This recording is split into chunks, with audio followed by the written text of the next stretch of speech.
నమస్తే, నేను మధు.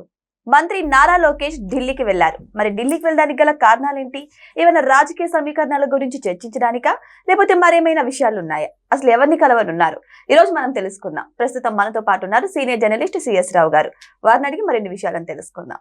నమస్కారం సార్. నమస్తే సార్, నారా లోకేష్ గారు ఢిల్లీకి వెళ్ళినట్టు తెలుస్తుంది. ఢిల్లీకి వెళ్ళడానికి కారణం ఏంటి సార్? సో ఢిల్లీకి అయితే 3 o'clock ఫ్లైట్కి వెళ్ళారు. ఈ రోజు నైట్ ఉంటారు, రేపు కూడా ఉంటారు. రేపు సాయంత్రం మళ్ళీ తిరిగి వస్తారు ఆయన. అయితే ఆయన ఢిల్లీ వెళ్ళారంటే ఊరికి వెళ్ళారు కదా, ఖచ్చితంగా ఏదో ఒక ఇంపార్టెంట్ ఇష్యూ మీదన వెళ్తారు. చంద్రబాబు నాయుడు గారు వెళ్ళినా లేదంటే లోకేష్ గారు వెళ్ళినా డెఫినెట్గా ఏదో ఒక పెద్ద ప్రాజెక్ట్ కోసమో లేదంటే ఒక నిర్ణయం కోసమో వెళ్తారు. పైగా ఇప్పుడు బడ్జెట్ సమావేశాలు జరుగుతున్నాయి ఢిల్లీలో. ఆయన కేంద్ర మంత్రులను కలవబోతున్నారు. ఇప్పుడు ఆల్రెడీ బడ్జెట్లో కొన్ని ప్రాజెక్ట్స్ శాంక్షన్ అయ్యి వాటికి సంబంధించి ఎలాగూ ఆన్ ప్రాసెస్ వస్తాయి, వాటి గురించి వెళ్ళాల్సిన అవసరం లేదు. అయితే ఇప్పుడు ఎందుకు వెళ్ళారు అని అంటే, మనం పాయింట్స్ తీసుకుంటే 1, 2, 3 పాయింట్స్ తీసుకుంటే ఎందుకు వెళ్ళారు అనే దాని మీద ఇప్పుడు జరుగుతున్నటువంటి పరిణామాలు, వీటి మీద అక్కడ హోమ్ మినిస్టర్ ఉన్నారు కదా అమిత్ షా గారికి వివరించడము ఏదో ఒకటి అయి ఉంటుంది. ఎందుకంటే అంబటి రాంబాబు గారు అలాగే జోగి రమేష్ వీళ్ళిద్దరు ఇళ్ల మీద ఏదో దాడి చేశారు, రాష్ట్రపతి పాలన పెట్టాలి అనేటువంటి డిమాండ్ ఏదో చేస్తున్నారు అక్కడ. అసలు ఆ రాష్ట్రంలో ఏం జరిగింది, గత 2 సంవత్సరాల నుంచి ఏం జరుగుతుంది, ఇవన్నీ ఖచ్చితంగా చెప్పేటువంటి అవకాశం ఉంది. హోమ్ మినిస్టర్ అమిత్ షా గారిని కలవకపోతే ఇతర మంత్రులను కలిస్తే ఏముండదు. ఒక హోమ్ మినిస్టర్ని కలిస్తేనే ఇలాంటి ప్రస్తావన వచ్చే అవకాశం ఉంది. ఇక విదేశాంగ శాఖ మంత్రిని కలిస్తే బహుశా నేను అనుకోవటం విదేశాంగ మంత్రిత్వ శాఖలో ఉండేటువంటి వాళ్ళని కలవడానికే వెళ్ళి ఉంటారు అనుకుంటున్నాను నేను, ప్రయారిటీ లిస్ట్లో తీసుకుంటే. కారణం ఏంటంటే 19వ తారీఖున బిల్ గేట్స్ వస్తున్నారు ఆంధ్రప్రదేశ్. మైక్రోసాఫ్ట్కి సంబంధించినటువంటి వ్యవస్థాపకుడు. సో బిల్ గేట్స్ రాబోతున్నారు. ఈ బిల్ గేట్స్ 19 రాబోతున్నారు. పైగా మైక్రోసాఫ్ట్ తోటి కేంద్ర ప్రభుత్వం ఈ మధ్యకాలంలో ఒక పెద్ద డీల్ కుదుర్చుకుంది. దాదాపు 1,70,000 కోట్ల రూపాయలు పెట్టుబడి పెట్టడానికి ఇండియాలో. సో అమెరికా తర్వాత అత్యంత పెద్ద విస్తరణ వేరే దేశంలో, అదే ప్రపంచంలో ఇంకెక్కడ ఏ దేశంలో అంత పెద్ద విస్తరణ చేయడానికి డీల్ కుదుర్చుకోవాలి మైక్రోసాఫ్ట్. 1,70,000 కోట్ల పైన, ఆల్మోస్ట్ 1,80,000 కోట్ల దాకా ఏముంది. అంత పెద్ద డీలు ఇక్కడ మైక్రోసాఫ్ట్ రీసెర్చ్ కానీ లేదంటే డేటా సెంటర్ కానీ ఇవన్నీ పెట్టడానికి మైక్రోసాఫ్ట్ కేంద్ర ప్రభుత్వంతో ఒక అగ్రిమెంట్ కుదుర్చుకుంది. అయితే కేంద్ర ప్రభుత్వం అగ్రిమెంట్ అయితే అయిపోయిన తర్వాత ఇది ఏ రాష్ట్రంలో పెట్టాలి? ఇప్పుడు గుజరాత్లో పెట్టాలని చెప్పి కోరుకుంటుంది, తెలంగాణలో పెట్టాలని కోరుకుంటుంది, కర్ణాటకలో పెట్టాలని కోరుకుంటారు, ఆంధ్రప్రదేశ్లో పెట్టాలని కోరుకుంటున్నారు. సో ఇలా ఏ రాష్ట్రానికి ఆ రాష్ట్రంలో ఆ ప్రాజెక్టు వస్తే బాగుంటుందని కోరుకోవటంలో తప్పు లేదు, కోరుకుంటారు కూడా. అయితే గూగుల్ ఏఐ సెంటర్ని విజయవంతంగా తీసుకొచ్చినటువంటి తెలుగుదేశం పార్టీ, చంద్రబాబు నాయుడు గారు, లోకేష్ గారు మైక్రోసాఫ్ట్ని కూడా ఆంధ్రప్రదేశ్కి తీసుకురావడానికి ప్రయత్నాలు చేస్తున్నారు. దాంట్లో భాగంగా ఏ రాష్ట్రంలో అయితే ఈజ్ ఆఫ్ డూయింగ్ లేదంటే స్పీడ్ ఆఫ్ డూయింగ్ బిజినెస్, రాయితీలు ఇవన్నీ ఉంటాయో ఆ రాష్ట్రానికి అట్రాక్ట్ అవుతారు. అయితే దీంట్లో కేంద్ర ప్రభుత్వం యొక్క ఇన్వాల్వ్మెంట్ కూడా ఉంటుంది. కేంద్ర ప్రభుత్వం సజెస్ట్ చేస్తే కనుక ఆటోమేటిక్గా ఆ రాష్ట్రంలో పెట్టుబడులు పెట్టడానికి అవకాశం ఉంది. ఇప్పుడు గూగుల్ ఏఐ డేటా సెంటర్ రావడానికి కూడా కారణం ఏంటంటే, గూగుల్కి సంబంధించినటువంటి కొన్ని నామ్స్ ఏవైతే ఉన్నాయో ఇండియాలో పెట్టడానికి, ఆ నామ్స్ ప్రతికూలంగా ఉన్నప్పుడు కొన్ని నామ్స్ని మార్చడానికి కేంద్ర ప్రభుత్వంలోని మంత్రులతోటి ఆ రోజున లోకేష్ గారు మాట్లాడి వాటిని సరిచేసిన కారణంగానే ఏఐ గూగుల్ డేటా సెంటర్ వైజాగ్లో వచ్చింది.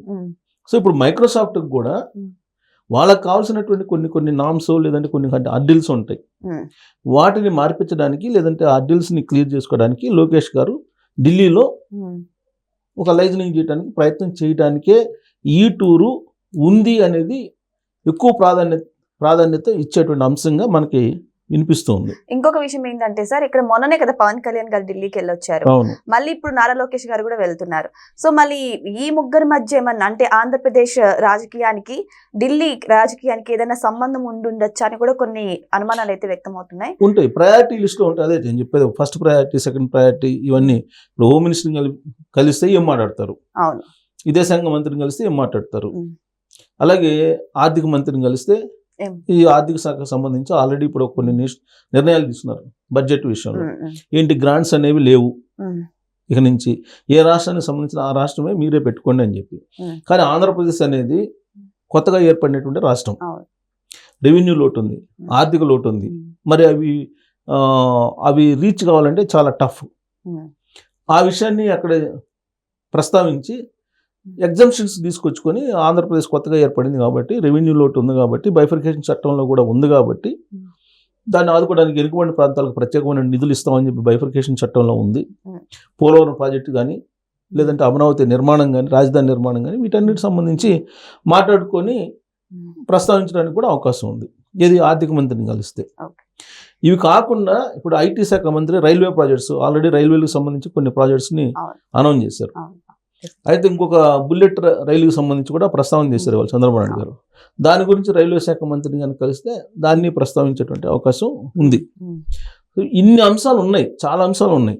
ఇది ఆయన ఢిల్లీ వెళ్ళారంటే డెఫినెట్గా ఇప్పుడు మళ్ళీ కేంద్ర ప్రభుత్వంలో క్యాబినెట్ ప్రక్షాళన అనేది ఒక ప్రస్తావన ఉంది. సో దీనికి సంబంధించి లేదా రాజ్యసభ సభ్యుల్ని ఎంపిక చేసుకునేటువంటి కార్యక్రమం ఉంది. అది 4 రాజ్యసభలు ఉన్నాయి. ఈ 4 రాజ్యసభల్లో తెలుగుదేశం పార్టీకి ఎన్ని, బీజేపీకి ఎన్ని, లేదంటే జనసేనకి ఎన్ని అనేది చర్చ జరుగుతుంది. దాంట్లో భాగంగానే అమిత్ షా గారిని ఇటీవల కాలంలో పవన్ కళ్యాణ్ గారు కలిశారు అనేది కూడా మనం ఇంతకుముందు ఒక వీడియోలో కూడా చేసుకున్నాం. అయితే ఇప్పుడు పవన్ కళ్యాణ్ గారు ఎట్లయినా సరే జనసేనకు ఒక రాజ్యసభ తీసుకోవాలనేటువంటి ఆలోచన ఆయన చేస్తున్నట్టు వినిపిస్తుంది. తెలుగుదేశం పార్టీ 2 తీసుకుంటుంది, ఎలాగూ బీజేపీకి 1 ఇస్తారు. కాకపోతే బీజేపీ 2 అడుగుతుందని చెప్పేసి కూడా ఒకటి వినిపిస్తుంది. బహుశా ఈ నెగోషియేషన్స్ సంబంధించినటువంటి అంశం మీద కూడా మాట్లాడుకునేటువంటి అవకాశం లేకపోలేదు. ఎందుకంటే కూటమి కాబట్టి, కూటమికి సంబంధించినటువంటి పార్టీల నేతలతో మాట్లాడాలి. అందులో లోకేష్ గారు కీలకం కాబట్టి, చంద్రబాబు నాయుడు గారి తర్వాత ఆయనతో కూడా మాట్లాడుతున్నారు. ఈ మధ్యకాలంలో నరేంద్ర మోడీ గారు పిలిపించుకుంటున్నారు, అమిత్ షా గారు కూడా పిలిపించుకుంటున్నారు లోకేష్ గారిని. సో కాబట్టి ఆ అంశం కూడా ప్రస్తావనకు వచ్చే అవకాశం ఉంది. అంటే ఏ మంత్రులు కలవబోతున్నారు అనే దాని మీద మనం ఆయన ఎందుకు వెళ్ళారు అనేది ఎక్స్పెక్ట్ చేయొచ్చు.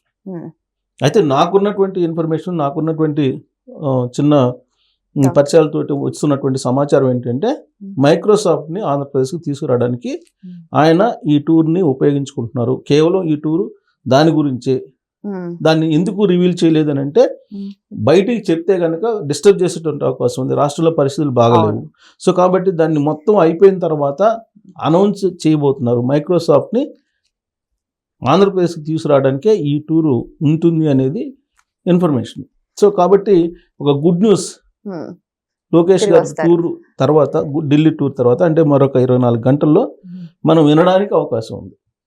సో ఏదేమైనా సరే నారా లోకేష్ గారి ఢిల్లీ టూర్ మధ్య మాత్రం చాలా సందేహాలు వినిపిస్తున్నాయి. అయితే ఇక్కడ వస్తున్నటువంటి ఈ అనుమానాల ప్రకారం మైక్రోసాఫ్ట్ కనుక ఆంధ్రప్రదేశ్ కి వస్తే మాత్రం డెఫినెట్లీ ఆంధ్రప్రదేశ్ కి తిరుగు మాత్రం ఉండదు. మరి వెయిట్ చేసి చూద్దాం నారా లోకేష్ గారు ఢిల్లీకి వెళ్ళిన తర్వాత ఎవరెవరిని కలుస్తారు, అక్కడ జరిగే పరిణామాలు ఏంటి. Thank you so much. Thank you sir.